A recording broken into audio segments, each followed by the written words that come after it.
Atape biso borfelin totalela seyo Yesu ata bano ya bashege pasi nde etindi bango babima balabala pasi na biso yo oyebi ye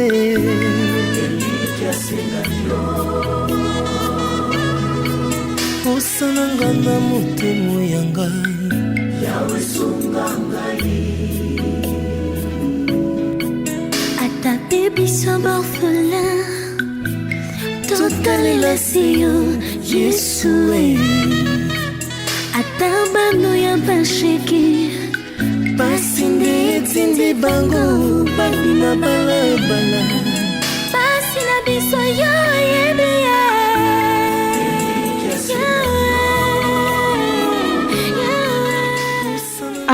Voilà, chers amis téléspectateurs, une fois de plus, nous sommes très heureux. Yakouyeba Keboza Ebele, Liboso ba télévision na bino pour la spécial magazine Oyo, tout ça libino parce que c'est l'urgence qui nous impose et nous tous nous souvenons ils en a cas bakami balé de bobi que la voix du peuple toi accompagnera toujours ba bonnes actes, ba bonnes actions ou ils ont la tendance ya kosunga bande kona biso bobi que la fois passée to l'extérieur bino vidéo moko il y a maman na moi na bazana problème ya kyste et zaki kosenga vraiment soutien.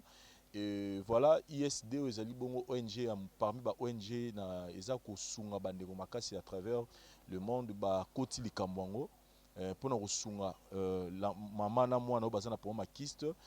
Dans ces vidéos vous allez suivre ndenge nini ba kendangi na hôpital ndenge nini ba examen ezali bongo ko salama. Et na yango ISD alobi azana besoin lisungi na bino ONG ISD azana besoin ya lisungi na bino aza même na besoin ya parrainage c'est-à-dire bandeko bamoni ke bakoki koya kokota likambo pour na kosunga bandeko na biso parce que il y a plus de bonheur à donner que à recevoir donc lelo et maman na mwana o tozo tala na ba vidéo bazana sérieux problème faut ba opérer bango et ça demande de l'argent et lelo bango ba se pointer pour basunga ba baza pe na besoin lisungi ya bandeko mususu et par là nous remercions sur le frère Deo Mwanda oyo je pense que bandeko mi ba yebi banzembo nzembo ebetaka na générique il y a Belle Vie la chaîne Belle Vie TV ba théâtre non so Belle Vie c'est l'arabino nzembo ya générique et accompagnera va théâtre banda frère wana wa yema nzembo wana asiboko mimisa album na ye Jésus Christ celle Jésus Christ et il est déjà lobby que à 5 ans donc basé de l'union sur oteka pour l'album wana 50% na yango mbongo wana ko la destiné pour osunga bana wana et ça peut une façon c'est-à-dire osombi CD oza édifier na liloba nzambe au même moment mbongo wana osombeli eki kosunga bana oyo mama na mwana oyo bazana pour ma kyste donc ba numéro eza affiché au bas de l'écran ezo le kana bande passante pendant que bota la vidéo oyo bobenga parce que aza akoti en partenariat na ISD na ONG ISD pour que bango nde ba superviser vente wana donc osombi CD na yo ndenge nzamba otuta motema na yo yeba ke 4 ya mbongo wana eza mosusu pona kosunga musala ya frère na biso Deo Mwanda mosusu ezali pona kosunga bana oyo mwana oyo na mama na ye baza bona pour ma kyste. Donc nous allons essayer un peu de regarder nous tous comment ça a été na niveau hôpital neni examen et salami. Et je pense que comme un numéro affiché au bas de l'écart, nous avons talent hésité pour resunga ndeko na biso moi si na mwana na ye pour que ba retrouver solution na kusomba CD à frère Deo Mwanda et puis na ko assister encore au-delà soki nzamba sungi bino ba ya likolo monani ko continuer ko contribuer puis ko sunga ONG na biso ISD oyo eza et côté pénal likambango pour que bandeko na biso ba retrouver bonne santé na bango. On se retrouve juste après. Merci. Après être passé à l'émission Les cris des vulnérables, Lauriane, une jeune fille mère de 26 ans, avec un kyste au niveau de l'abdomen et son fils au niveau de la tête, ont bénéficié du soutien de l'ASBEL IESD, Initiative pour l'éducation, la santé et le développement. Tu t'es offert toi-même comme holocauste sur cet autel.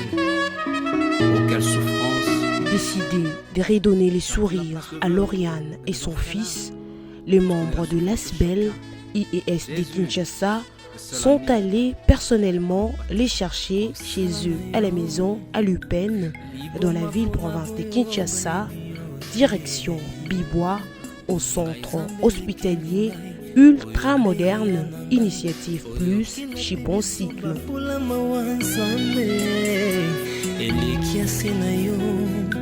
Motema pona biso yebi biso malamu naliki ete okotikaka te bana na yo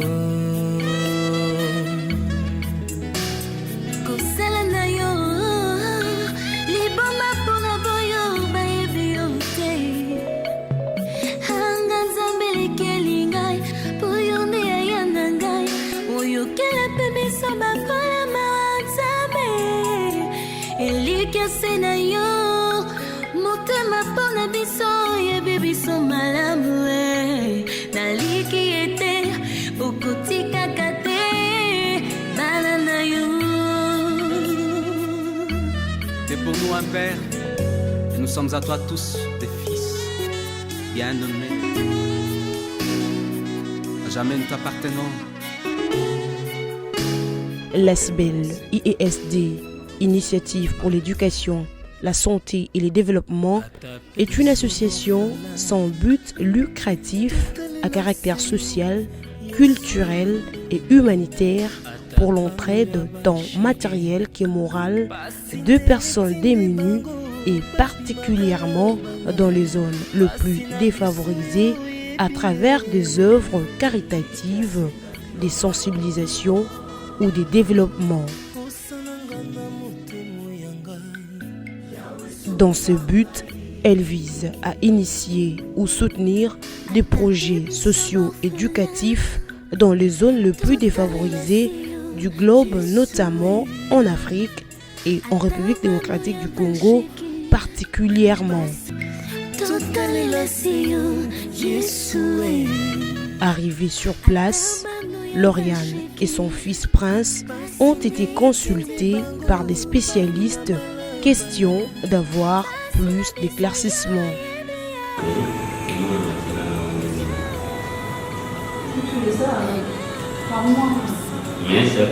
Chaque mois, on a normal.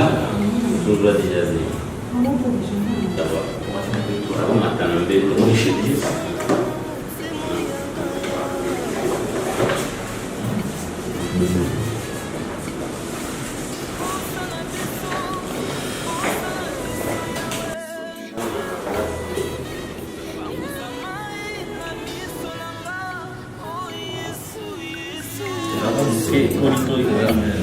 yoka kolela ya mwana ya kufeli baboti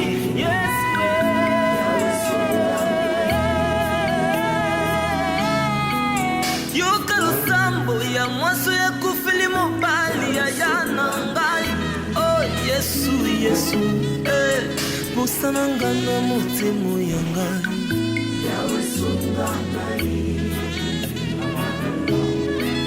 ata pe biso borfelin totalela seyo yesu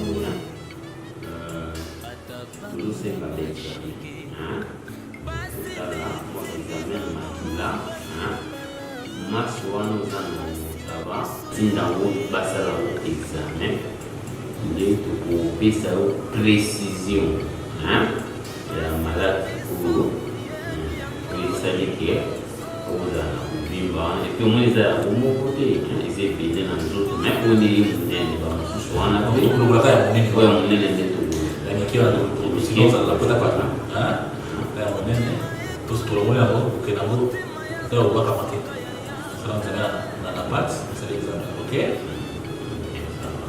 comme ça, c'est l'examen de psychiatre.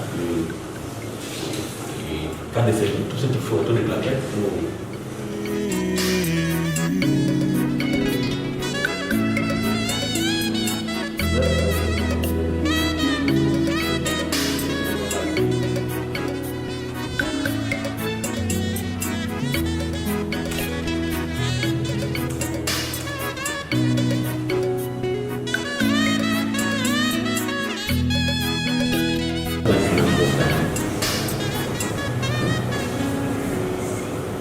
RDC.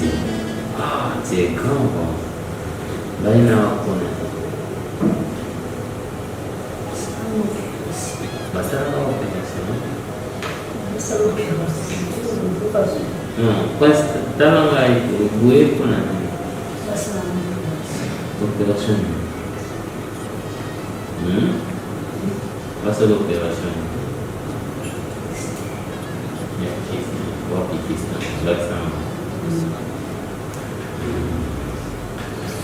Ok, mamma voi non con anima. Operazione.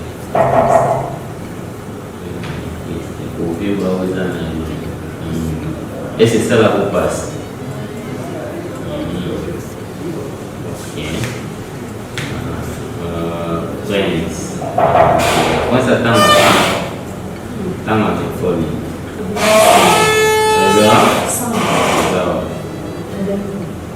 Delfou.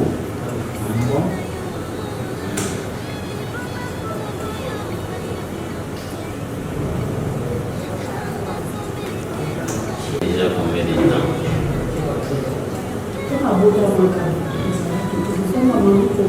Oh là, on paye 2%, les gens ont beaucoup de déjà un hôpital, nous sommes pour vivre.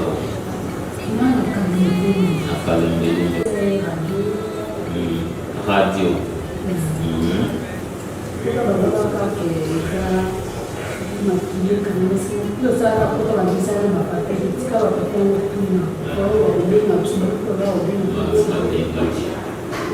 Pour proposer à Binoni pour qu'est-ce qu'on a ici.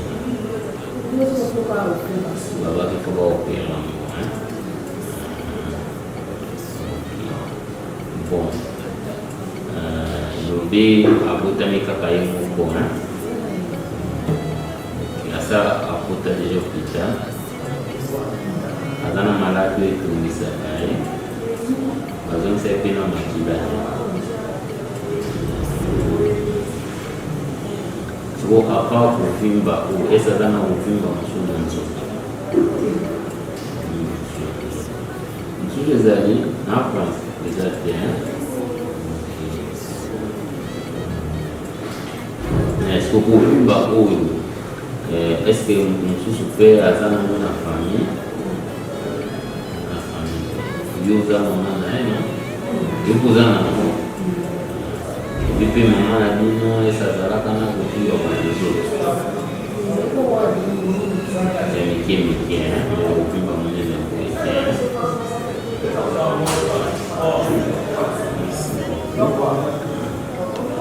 eza test malade eza ka malade moko moni yo mama za pena uvimba wana awa heureusement bon maman na bino azalaka na kovimba monene te me azalaka na batashe ebele ebele ndenge ekozana eza mpona kokanga mwa likambo kokokanga eza maladi babenga na français génétique donc euta ongo balobaka maladi euti mpa bakoko biso mpe tosali ni zwi yango ndenge mpe kovimba yaza nango ezotala yango kosimba déjà ekoka mpe basalaki balobi baza na raison mpo masango mingi ekitaka na se makasi te ezalaka likolo na po ekende na bisika te yango wana yo oza nango epaza mais heureusement ye babuto mosusu wana ebimi te omoni ata yo mpe eza mipasali te babuto wana eza na 400 mais libanda moto biso amoni akoyeba te comprendre bamosusu ebimaka na elongi partout en désordre. Et voilà. Donc, comme déjà ça, ce que tu as comme déjà dans mon tour, tu as les choses pour ça, la photographie, c'est d'accord pour ça, la photographie, mais la décision pour le bas, pour le mais il y a beaucoup de chances pour le numéro, pour un problème esthétique, pour le numéro, pour ça, la même chose, pour ça, les parents, pour dans un examen. Bon, le reste des problèmes en Italie, la malade déjà, surtout dans l'été, déjà pour mon malade. Puis pour la binon, oui, c'est un peu de traitement dans le monde de sécurité de la part de l'opération. Ça va. Pour mes amis, vous avez un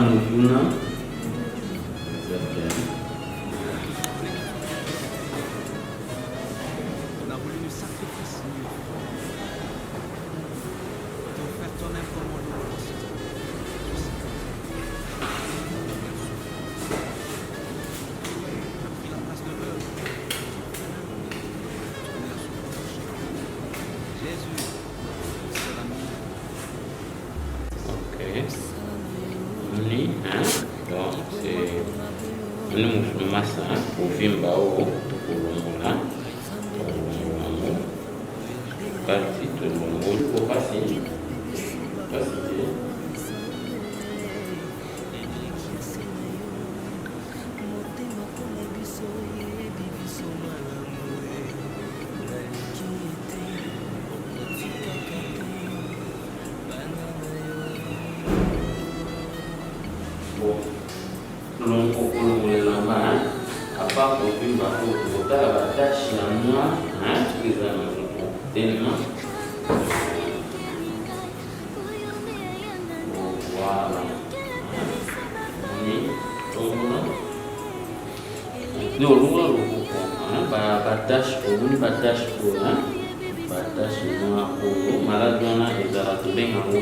café au lait, les voilà, batache café au lait, tout bouge pour quand on tu vas comment nous pouvons mike pesa bien, donc voilà, batache café au lait, batache wana, ils allaient toujours accompagner na maladie, ou épaissiste wana.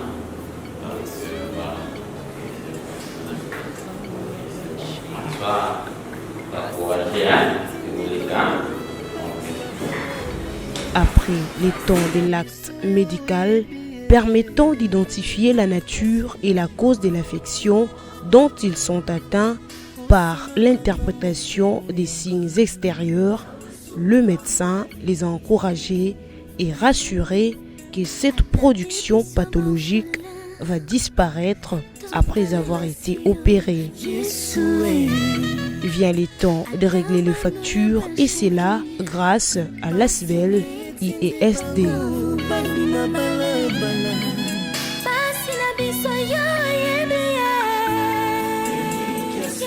Direction la salle des laboratoires pour le prélèvement.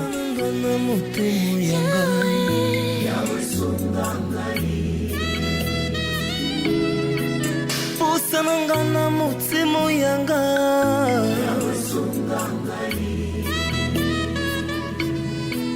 Posana biso yawe Samai na miso nanga Oh Yesu Yoka kolela ya mwana ya kufeli baboti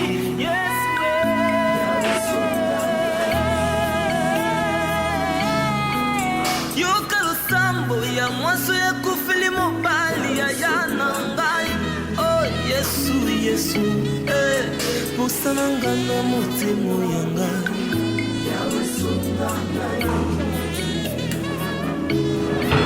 Ata pe biso borfelin Totalela seyo Yesu Ata banu ya bashege Basinde tindi bango Babima balaba Pasi na biso yo yebie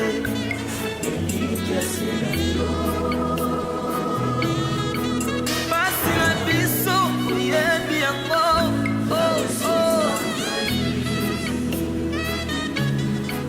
Posa na biso Posa na ngai yawe Avoir une bonne santé et vivre comme tout autre humain est le cheval de bataille de l'ASBEL IESD pour le vulnérable.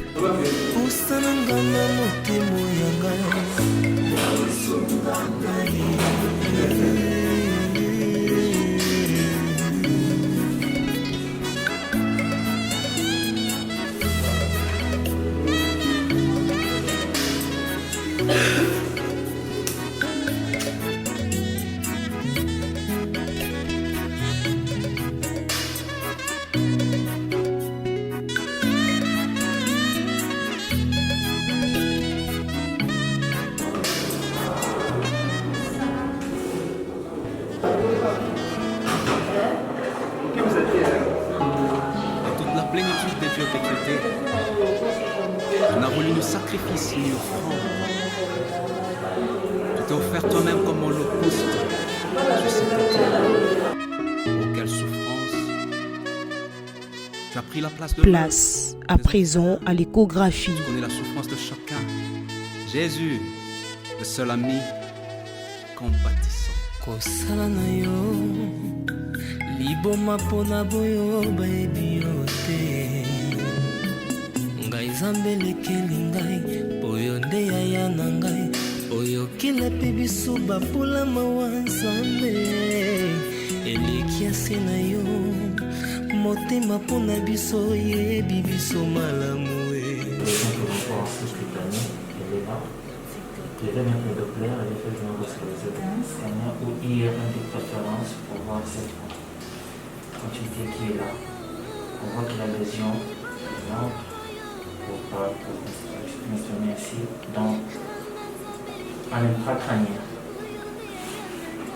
Dans la lésion, je mets le Doppler couleur.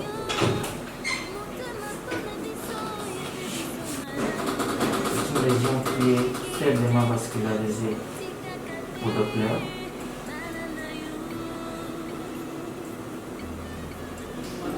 Elle est faiblement vascularisée au Doppler. On a juste là où elle émerge, on a une grosse structure, une volumineuse structure qui prend la couleur, là en couleur bleue. On voit cette structure qui est vraiment d'écart cutanéo intracrânien.